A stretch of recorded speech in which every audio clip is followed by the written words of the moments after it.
আজকে প্রায় 1 বছর অতিক্রান্ত হতে চলেছে। আমরা কি অগ্রগতি দেখেছি? আমরা এই ইন্টারিম বা অন্তর্বর্তীকালীন প্রায় দীর্ঘ 1 বছর অতিক্রান্ত হতে চলেছে, আমরা কি অগ্রগতি দেখছি সেটা পর্যালোচনা করতে হবে, আত্মসমালোচনা করতে হবে। আজকে এই অন্তর্বর্তীকালীন সরকার তারা কি অর্জন করেছে বিগত 1 বছরে তা বিশ্লেষণ করতে হবে।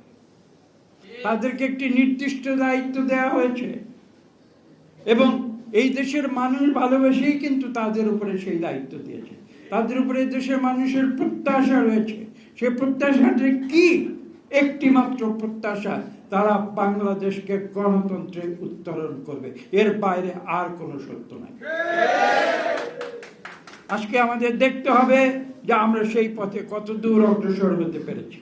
আজকে যে ঘটনা প্রবাহ আমরা বিগত কয়েকদিনে বাংলাদেশে, ঢাকায় এবং সারা বাংলাদেশে দেখেছি, সেই ঘটনা প্রবাহ কি সত্যিকার মানুষের সৃষ্ট ঘটনা প্রবাহ, নাকি সেটি উদ্দেশ্যমূলকভাবে যারা বাংলাদেশের আদর্শকে ধ্বংস করতে চায় তাদের সৃষ্ট কোনো কল্পকাহিনী এবং কোনো ঘটনা প্রবাহ বা সাজানো নাটক কিনা, সেটা আজকে বিশ্লেষণ করতে হবে।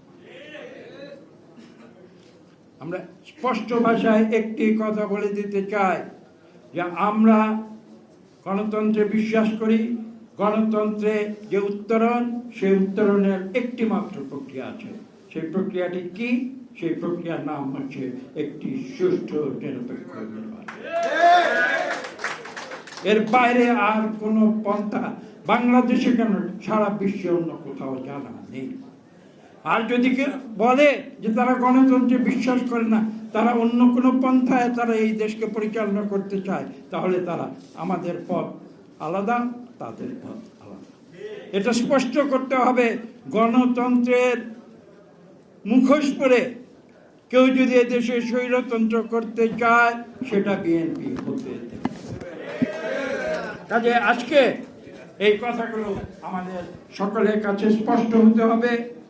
এদেশে যে বিভিন্ন ঘটনাগুলো ঘটছে বিগত কয়েকদিনে আমরা দেখেছি, সেই ঘটনার মূলে কোন রহস্য রয়েছে, সেই রহস্য আজকে বাংলাদেশের 18 কোটি মানুষকে উন্মোচিত করতে হবে।